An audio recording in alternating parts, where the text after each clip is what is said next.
Technology विचारणा का हिस्सा है, लेकिन क्रॉस चेक कराना है हृदय से। हम अंदर नहीं जाते। रिसर्च बाहर तो हो रही है, लेकिन भीतर की रिसर्च नहीं हो रही है। मैं ऐसा सोचता हूँ कि जो गरीबी है वो गरीबी शारीरिक नहीं है, मानसिक है। क्योंकि आप इसको इस परिप्रेक्ष्य में देखो, गरीबी आदमी आज भी हम ये देखेंगे बीपीएल में जो रहने वाले हैं वो बहुत कितना प्रयास कर रहे हैं उससे निकलने का, क्योंकि उनको ये लगता है बीपीएल से बाहर आ गए तो बहुत सारी सुख सुविधाएं वंचित हो जाएंगी।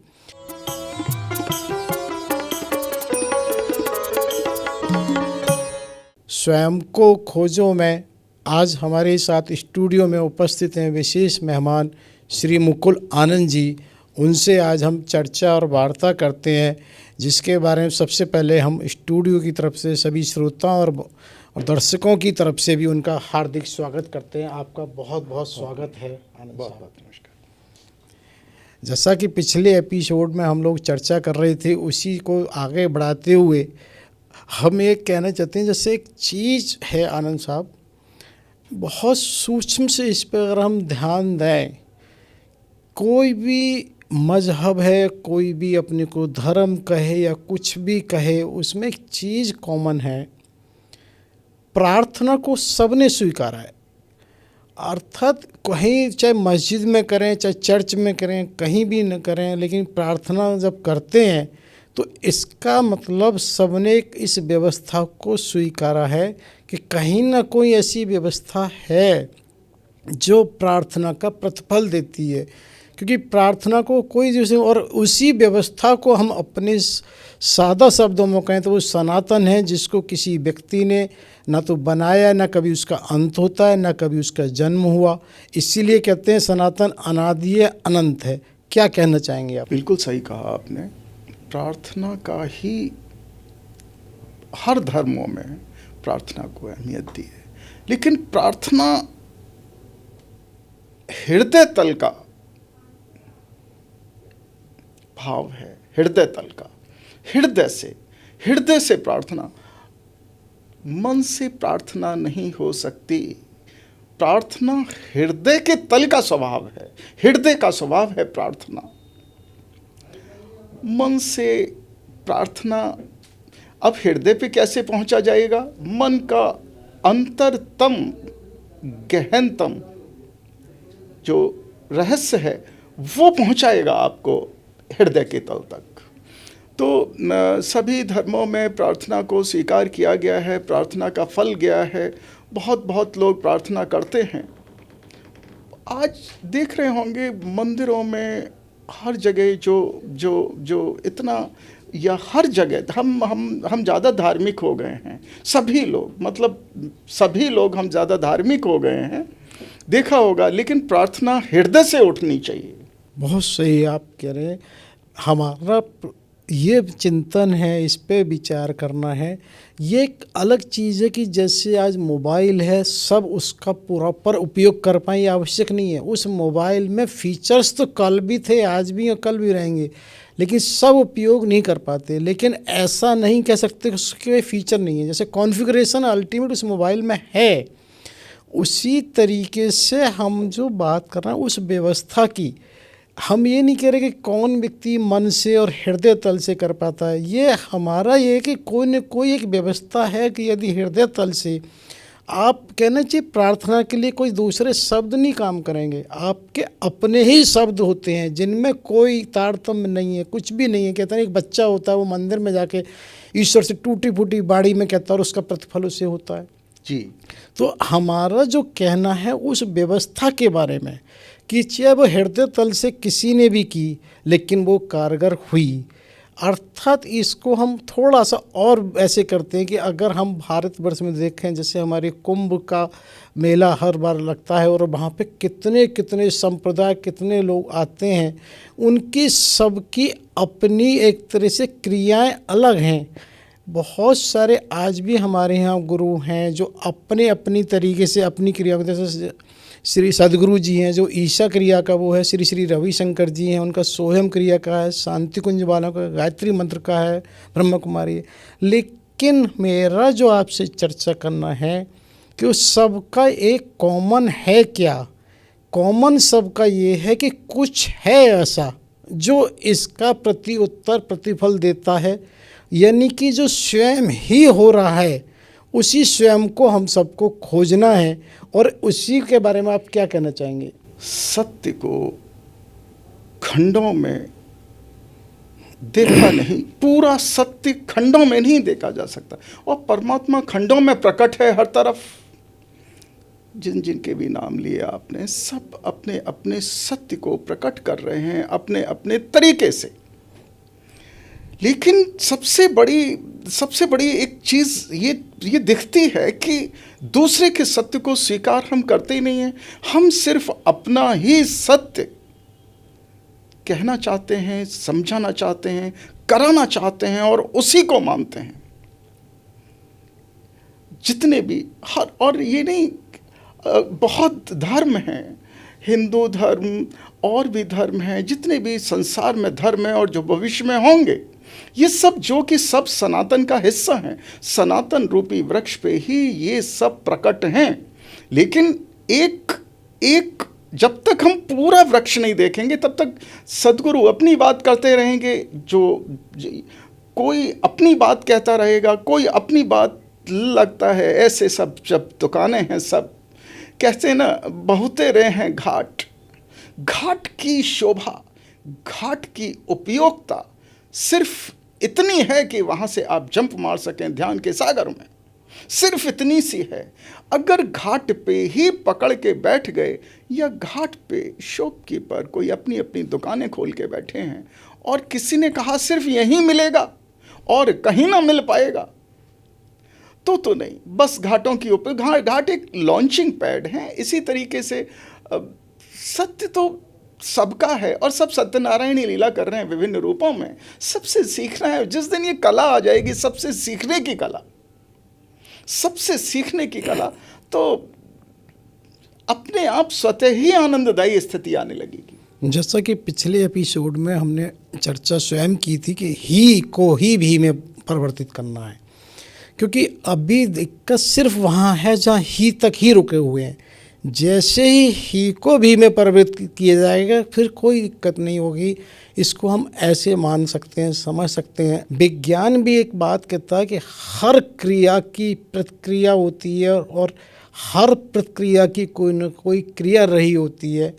लॉ ऑफ मोशन में होता है कि एक और उसका भी लॉ ऑफ मोशन है कि कोई भी परिवर्तन अकारण नहीं होता। जैसे पृथ्वी किस समय से, कितने युगों से एक तरह से अपनी धुरी पर घूम रही है, यदि उसकी गति जैसे कहना जब अपनी धुरी पर 1670 किलोमीटर प्रति घंटे है और सूर्य के चारों तरफ 1,00,000 किलोमीटर प्रति घंटे से ऊपर है, तो उसमें कोई परिवर्तन नहीं आ रहा है। अर्थात क्योंकि जो परिवर्तन होगा वो अकारण नहीं होगा। विज्ञान इस बात को कहता है कि हर परिवर्तन का कारण होगा, और इसी को हम ऐसे समझ लेते हैं कि मनुष्य की सृष्टि को अगर हम माने तो विज्ञान भी ये कहेगा कि लाखों वर्षों से और आज भी है। तो यानी कि जो प्रॉपर्टी मनुष्य की थी हैं और रहेंगी, तो ऐसा नहीं प्रॉपर्टी कोई बनाई जा रही है। अर्थात मेरा ये कहना है जो आज एलोपैथिक है उसमें कितनी तरह की सुपरलेटिव डिग्री आ गई। उस सुपरलेटिव डिग्रियों में भी एक फर्दर हर चीज़ में किड्स और ऐड होता जा रहा है। तो इट मीन्स हम सब लोगों ने अभी तक क्या खोजा, एक क्रोमोसोम्स की जो प्रॉपर्टीज़ हैं उसको खोज रहे हैं, जबकि वो तो लाखों वर्ष पहले भी था। अगर हमने नहीं खोजा था तो ऐसा तो था नहीं, वो था तो वो उस समय भी, और अभी आगे भी हज़ारों वर्ष बाद जो रिसर्च होंगी वो भी आज हैं। तो अर्थात यानी कि जो कुछ स्वयं हो रहा है उसी पे सबका पहले भी विश्वास था। उसी तरह से पूरे विश्व में आज भी भिन्न भिन्न मार्ग हैं, कल भी थे और कल भी नए हो सकते हैं। क्योंकि उसको जैसे अभी हमने कहा कि एलोपैथिक में हम देखते हैं कि 100 साल पहले कोई न्यूरो अलग से नहीं होगी विधा, बहुत सारी साइकेट्रिक्स की नहीं होगी, और अन्य विधाएं भविष्य में भी विकसित हो सकती हैं। तो उसका अर्थ ये हुआ, लेकिन खोजा क्या है हमने, जो एक मूल है उसको। उसी तरह से जो सबके कहना है, मार्ग हैं, धर्म हैं, संप्रदाय हैं, सबका जो कॉमन है वो एक ही है कि जो भी कहीं कुछ घटित हो रहा है वो किसी न किसी व्यवस्था से हो रहा है। और इसी चीज़ को हमने समझने के लिए इस बात को बढ़े जोर दिया कि क्योंकि कहीं भी कुछ भी कभी भी अचानक नहीं होता, जो कुछ होता है उसका अतीत और भविष्य से संबंध जुड़ा होता है। इसी बात को समझने के लिए हमने श्री राम वनगमन वाला एक विषय लिया।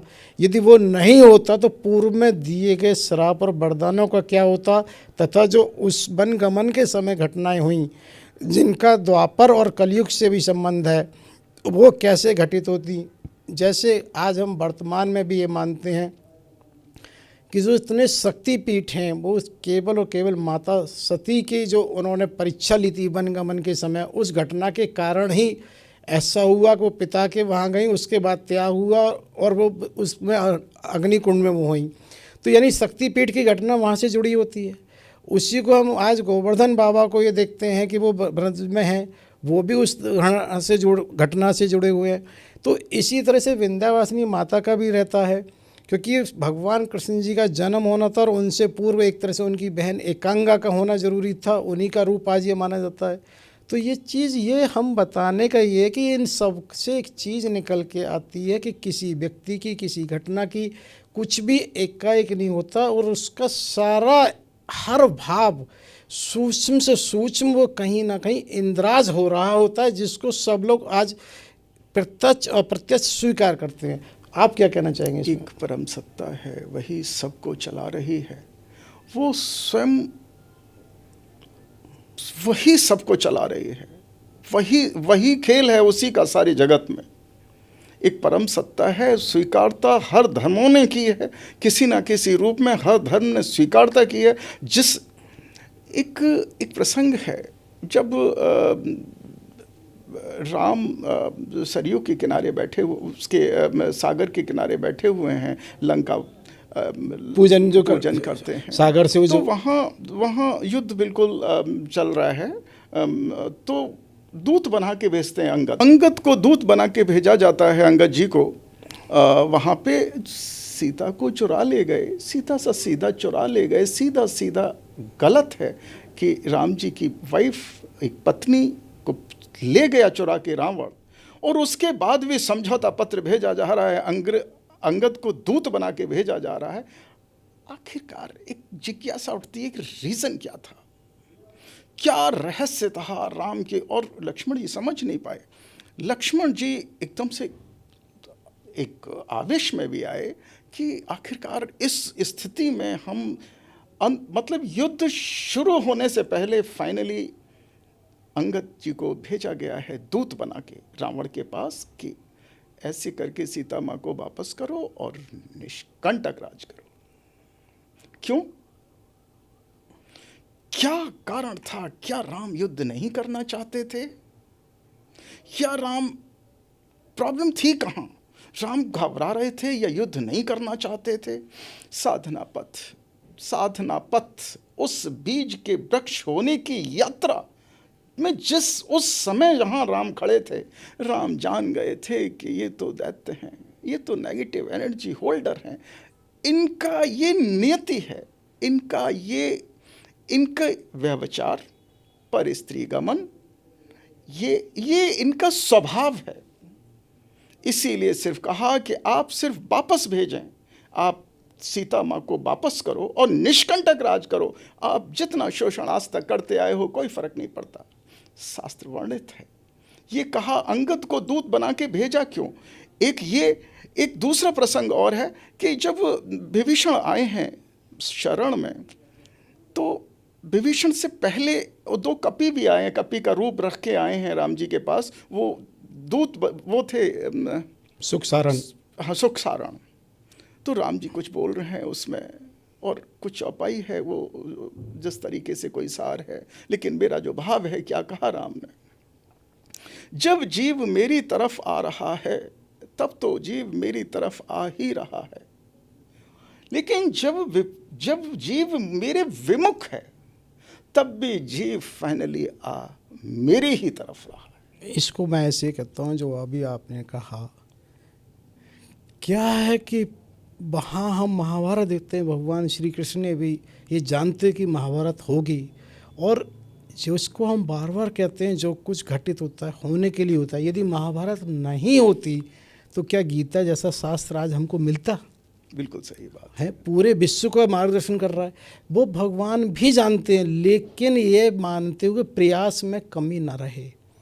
और इसको जो आप कह रहे हैं माता सीता वाली उसको, तो वहाँ कई चीज़ ऐसी हैं कि जब लक्ष्मण जी गए हुए थे, प्रभु श्री राम ने कहा था कि मैं अब नर लीला करना चाहता हूँ, और ये स्पष्ट आता है श्री रामचरित मानस में भी।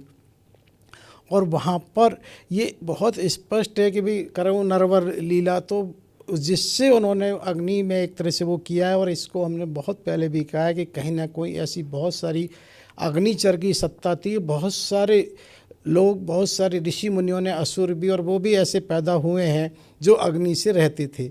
लेकिन इसमें एक चीज़ बड़ी महत्वपूर्ण है जो आपने रावण को कहा, तो वहाँ आज भी अरण्यकांड के 16 में वो चौपाई के 28वां वो है, 16वें दोहे के 28वीं चौपाई है, जिसमें आता मनमोह चरण बंद सुख माना। रावण ने भी सीता हरण से पहले, अपहरण से पहले उनके चरणों में वंदना की है मन ही मन।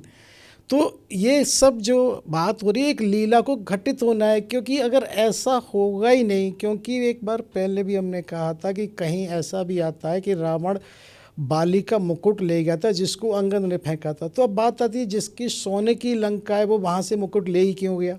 तो ये चीज़ों को अगर हम जोड़ते हैं तो चीज़ें एक दूसरे से जुड़ती हैं कि कब कहाँ क्या होना है अलग विषय, लेकिन घटना ऐसी है। तो इसीलिए वहाँ, और इसका एक और ये मिलता है कि जब वहाँ पर माता सीता के पास रावण जाता है तो स्पष्ट कहती हैं कि तू जैसा तुम अपहरण कर सकता था, ये तो प्रभु की ही लीला थी। क्योंकि वो जानते थे यदि सीता हरण नहीं होगा तो युद्ध नहीं होगा, और युद्ध नहीं हो तो हम सबका वध कैसे कर सकते हैं। और हमारा जो मूल उद्देश्य आने का है वनगमन का, कोई सैर सपाटा तो करना है नहीं, लेकिन ये हमने पहले भी था कि ये मजबूरी है कि इस कारण प्रारब्ध के कुछ भी हों, लेकिन उस समय भी कुछ चाहिए। अभी अगर रावण मान लो सीता हरण नहीं करता तो रावण का युद्ध नहीं होता, तो सबका कैसे विनाश होता। तो ये प्रभु को ही कोई लीला ऐसी करनी थी कि अगर इस बहाने हम कहीं युद्ध कर सकते हैं, जिसकी वजह से किया। अभी आपने कहा अंगद को भेजना, अंगद को भेजने के भी वहाँ दो कारण स्पष्ट आते हैं कि जब एक बार ये बात वहाँ सभा में हो रही थी, सभा में, तो अंगद के मन में किसी कोने में ये आया था मेरे पिता का मित्र, एक बार मैं प्रयास करके देखूं तो शायद कुछ जैसे होता है ना। तो वहाँ पर ऐसा आता है कि प्रभु ने मन ही मन उस समय ये मन बना लिया, अच्छा आपको अवसर मिलेगा। दूसरा एक कारण और भी है, क्योंकि ये भी प्रभु ऐसे नहीं है कि सब लोग आज भी समझ सकते हैं कि युद्ध का परिणाम क्या होना होता है, विनाश ही होना है। तो उन्हें ये भली भांति मालूम था कि जो बहुत सारी राक्षसियाँ विधवा हो जाएंगी, बहुत सारे पुत्र वो हो जाएंगे, तो वो ऐसा विनाश होगा अगर उससे कहीं गुंजाइश हो जाए तो कोई बुराई नहीं। क्योंकि इसीलिए जब ये उनका पूरा वो हो जाता है, रावण युद्ध समाप्त, रावण मर जाता है, तब भी वो विजय घोष की मना करते हैं। क्यों मना करते हैं? कि उनका उद्देश्य किसी चीज़ को वो प्रमाणित करना नहीं, वो तो उस स्थिति परिस्थिति में एक थी कि एक तरह से राक्षसों का विनाश और धर्म की स्थापना, यही महाभारत का उद्देश्य था। वहाँ पर भी भगवान श्री कृष्ण इस बात को बहुत अच्छे से समझते हैं, लेकिन उनका मानना है कि भाई धर्म की स्थापना होगी ही जब अधर्मियों का नाश होगा। तो इसीलिए जो अंगद को भेजा गया था वो इसलिए भेजा गया कि उसी किसी समझौता नहीं, उन्हें मालूम वो मानेगा नहीं, लेकिन प्रयास ये न रहे कि जो उससे बहुत सारी माँ विधवा अपने पुत्रों को खोएंगी या पत्नियाँ अपने एक तरह से विधवा होंगी, अगर वो बच सकें तो उसका प्रयास किया जाए। बिल्कुल सही कहा आपने। जैसे कहा नरलीला कर रहे हैं पर प्रभु, तो स्वयं को जानने के बाद लीला ही होती है। स्वयं को जानने के बाद लीला ही लीला है। फिर तो लीलाधर हैं, फिर तो जगत में लीलाधर ही लीला कर रहे हैं हर रूप में। वो रावण के रूप में भी लीला कर रहे हैं और अंगद के रूप में भी। फिर तो कोई दूरी ना रही, फिर तो समेट लिया, फिर तो बूंद सागर में मिल गई, और बूंद सागर में मिलने के बाद बूंद सागर हो गई। बूंद का अस्तित्व बचा ही नहीं, बूंद का अस्तित्व बचा ही नहीं। फिर तो लीला ही लीला है, फिर तो सागर की मौज है। फिर कहाँ एक्चुअली, जैसे अभी भी बात हुई सब अपने अपने सत्य को प्रकट कर रहे हैं, अपने अपने सत्य से स्वयं को जाना। अगर जान लिया तो वैमनस्यता क्यों है धार्मिक आज की डेट में जो संसार में व्याप्त है? उसका मूल कारण जो अभी पहले भी कहा, ही और भी का है। कोई भी ही से भी की यात्रा पे नहीं जाना चाह रहा। वैमनस्यता सिर्फ इसीलिए है क्योंकि उसका ये प्रयास है कि जिससे मैं जुड़ा हुआ हूँ वही ठीक है। जिस समय वो ये हो जाएगा ये ही भी ठीक है और भी ठीक है, जी, फिर वैमनस्यता अपने आप समाप्त हो जाएगी। बहुत सुंदर। यही है सार स्वयं की खोज का, यही है सार स्वयं की खोज में आत्ममंथन का, जिसमें दो ना हो। द्वैत से अद्वैत की यात्रा है ये, दो से एक होने की यात्रा है, अनेक से एक होने की यात्रा है, अनेक से एक फिर एक से अनेक, अनेक से एक फिर एक से अनेक, फिर अनेक से एक, ये निरंतर चलने वाली ये जो है यात्रा है। इसको बड़े साधारण शब्दों में ऐसे समझा जा सकता है, लगभग सभी स्वप्न देखते हैं, और जब वो स्वप्न देखते हैं तो एक चीज़ होती है, स्वप्न में देखने वाला है और स्वप्न है। उस स्वप्न में वो क्या नहीं देखता, कितने उसमें दृश्य हैं, कितने लोग हैं, यानी कि वो एक से ही तो अनेक की यात्रा हो गई। भाई जिस समय तक वो जागृत नहीं हुआ, स्वप्न में सब जीवंत हैं, उसकी वार्ता हो रही है, सब कुछ हो रहा है, उससे अनुभूति हो रही है, सब कुछ हो रहा है। यानी कि बस इतना सा फर्क रहा कि स्वप्न में ही वो देख पा रहा है। अगर वो जागृत में देख लेगा तो समझ जाएगा एक जागृत का स्वप्न एक स्वप्न में जागृतता है। जी जी, बिल्कुल सही कहा। एक जागृत का स्वप्न, एक नींद का स्वप्न, एक नींद में स्वप्न, एक जागने का स्वप्न, जागने पे स्वप्न में लीला नजर आएगी जागने के स्वप्न में। जब जागने के बाद तो लीला है, सब खेल का हिस्सा है भैया, कौन ऊपर कौन नीचे, कौन प्लस कौन माइनस, दोनों की सब। और बेहोशी की हालत में हम चिपक जाते हैं, लहर अपना अस्तित्व मानने लगती है कि मैं बहुत ऊंचाई पे हूँ और मेरा अस्तित्व है, मैं कुछ भी हूँ, लेकिन लहर लहर लहर, लहर ही रहेगी। बिल्कुल रहेगी। बस इसको थोड़ा सा वर्तमान में एक चीज़ से और जोड़ते हैं। एक शब्द है एक्ट और एक शब्द है प्रोडक्ट। आज की परिप्रेक्ष्य में ये देखा जा रहा है कि पूरे विश्व में, दुनिया में प्रोडक्ट पर कितना R&D हो रहा है। हर समय अगर आप किसी भी चीज़ को देखो, अपडेशन होते होते आपको सराउंडिंग हर चीज़, कोई वस्तु ऐसी नहीं लगेगी जिसका अपडेशन नहीं हो रहा हो। लेकिन एक्ट पर कोई रिसर्च नहीं हो रहा है। बहुत आवश्यक है कि हर एक्ट का रिसर्च होना और ये जानने कि भाई ये जो एक्ट व्यक्ति के स्वभाव में हुआ वो किस चीज़ का, इसका रिएक्शन क्या होगा, और जो रिएक्शन हो रहा है उसका एक्शन क्या था। क्योंकि हमारे वेदाज में जो सबसे महत्वपूर्ण है, वहाँ हर चीज़ का रिसर्च किया गया, एक एक एक्ट का। आज की आवश्यकता प्रोडक्ट के साथ साथ एक्ट की रिसर्च की हुई है। कभी कभी मैं ये देखता हूँ, दैनिक जागरण अखबार में एक अनुसंधान के नाम से एक कॉलम आता है, जिसमें कई बारी वहाँ लगभग प्रतिदिन एक रिसर्च छपती है और उसके सोर्सेज बहुत सर्टिफाइड होते हैं, प्राय ANI PTI द्वारा ही होते हैं, किसी ऐसे व्यक्ति द्वारा नहीं होते। लेकिन उसका ये सोर्स मुझे अभी तक नहीं पता कि वो रिसर्च होती कहाँ पर है। लेकिन मैं उन सब रिसर्च का बड़ा शुक्रिया अदा करता हूँ। लेकिन ये एक अलग बात है, वो जन जागरण तक भले ही नहीं पहुँच पा रही हैं, लेकिन वो महत्वपूर्ण इसलिए हो जाती हैं कि आज भी उन रिसर्च को किया जा रहा है और वो इस तरह से रिसर्च आती हैं।